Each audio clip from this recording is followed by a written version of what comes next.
A Valentine gift to you, from you. Pick up a good love story for the month of February.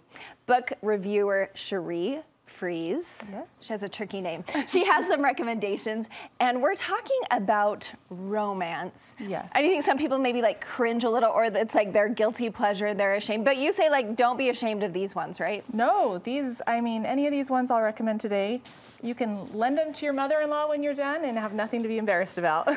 I think that's big because whenever I recommend a book, and I don't do it often because I do, not just romance, anything, you're just so nervous, like, I hope you like it because I loved it. Yeah, reading in general is so personalized that it's hard to have a one fits all. But romance, I love this genre because at almost any point in time, if you're a reader, a romance is going to appeal to you, whether it's a classic like a Jane Austen or like a contemporary rom-com. They're just easy escapes, and they usually have a happy ending and leave you feeling good when you finish reading them. Okay, so what is your first one that you brought? So this is What the Wind Knows. It's by Amy Harmon. This one is a historical fiction with romance.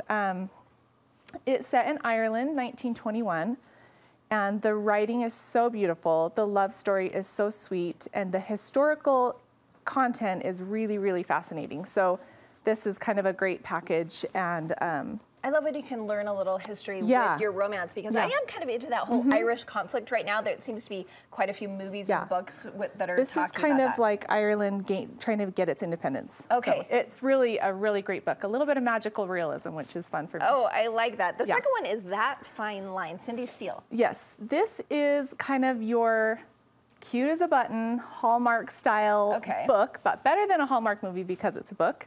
It's small town setting, on a ranch. It's your enemies to lovers trope, and it was just a really fun read. I stayed up late into the wee hours of the night reading that one. If it makes you stay up, I think that's a good recommendation. Just good connections, good characters. I loved it. Okay, and your last one, A Lady's Guide to Fortune Hunting. This would be a Regency romance. So we're in the early 1800s here. People love that. Yeah, it's kind of a fun setting, and then this has a really quirky, witty main character, a little bit unconventional.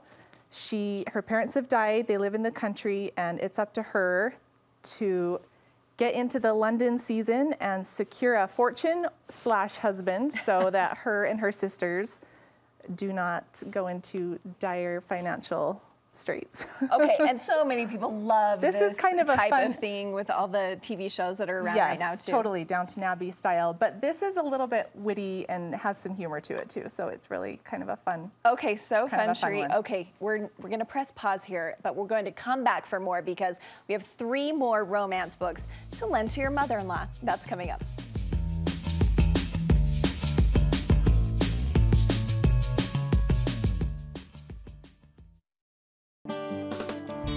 Promised we would circle back with 2 more love stories to read this month.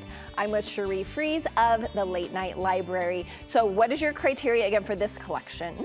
For these 5 that I've talked about on the show, I was choosing books that you could just lend to your mother-in-law and not feel cringy or embarrassed about. When we talk about romance, yes, I understand that can be an issue. All different levels of content in romance. So. Okay, so the first one, Lunar Love. So we have Lunar Love. This is like a contemporary rom-com.